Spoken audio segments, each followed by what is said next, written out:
Well, there's no doubt we have a lack of female leaders in this country. In business, a survey of 290 of the top corporations reveals only 33 have women heading up their boards. In politics, Labor has had gender quotas for more than 20 years, but the Liberal Party has rejected calls for gender quotas for their candidates. So are quotas what we need for equality, or should merit prevail? Can you have both? Our next question for the jury is, are gender quotas good for business? Joining us to debate is Liberal Senator Holly Hughes, who has been central in resisting calls for the LNP to adopt gender quotas, and Michelle May, gender equality advocate and principal of Michelle May Buyers Agents. Great to be with you both. Thank you so much for joining us on the panel.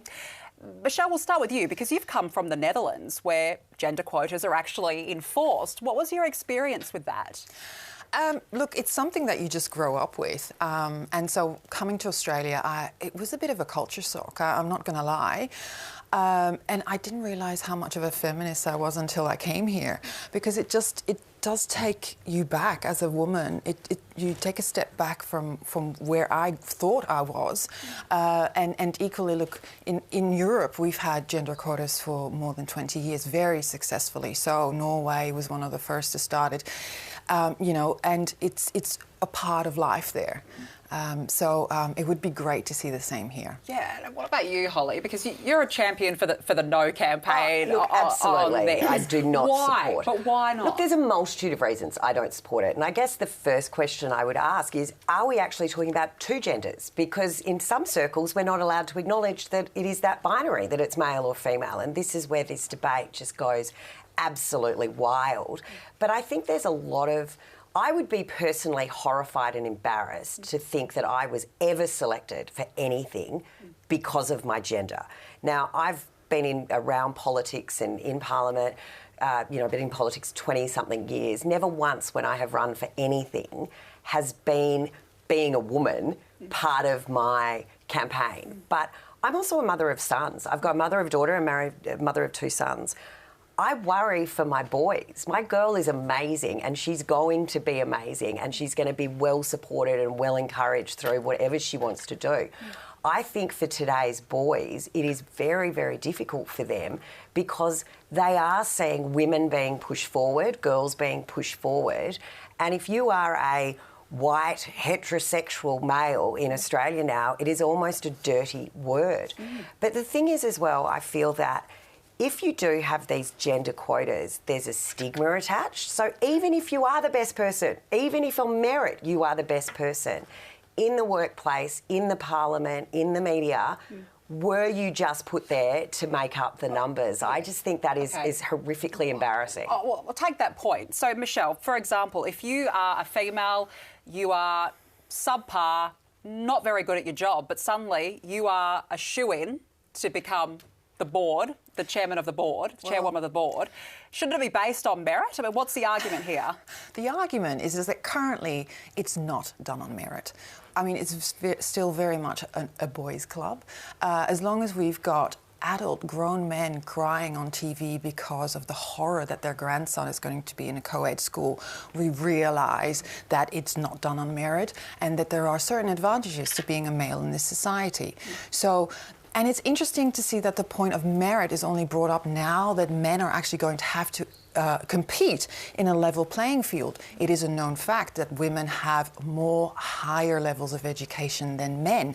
And it is a fact that women's CVs do not get looked at the same way that men's do. So if men are worried about merit, then really they should do better. It is great to have everybody looked at in an equal measure. If your CV turns out to be the best one, it is great for business.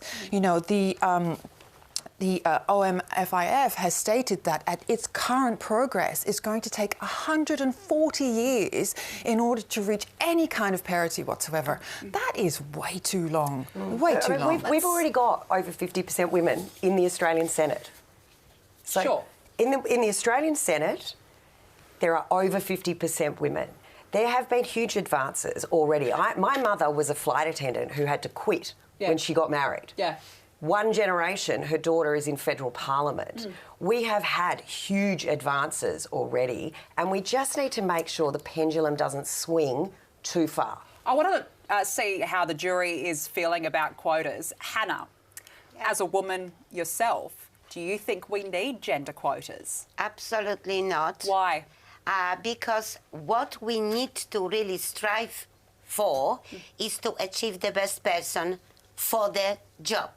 So it doesn't matter whether they wear skirt or trousers. What matters is what is in their head and what is in their attitude towards the job that they supposedly taking. Yeah. What about you, Michael? Have you ever felt impacted at all by gender quotas? Oh, absolutely. Now that I'm considered a dinosaur in financial services, so I was a business development manager for the superannuation industry, and I have a friend who was in a senior position, female, at an industry fund, and she said, we have a DEI manager who has told me I need to hire more women. Now, I applied for over 200 jobs last year, barely got a call back, and I know it's because I'm a dinosaur in the eyes of the superannuation industry that I can't even get a look in because I don't fit what they're looking for and what they want anymore. That's really interesting. Michelle, do you think that gender quotas hurt men? That's a fair point. Look, it is going to be a case of whoever is best for the job. Currently, women simply do not get seen. And if you are talking about age, women of your age also get overlooked, you know, even to a higher degree. So I think that it's important to be more inclusive and look for the best person for the job. I agree, it doesn't matter that you should wear a skirt or pants, but unfortunately it does.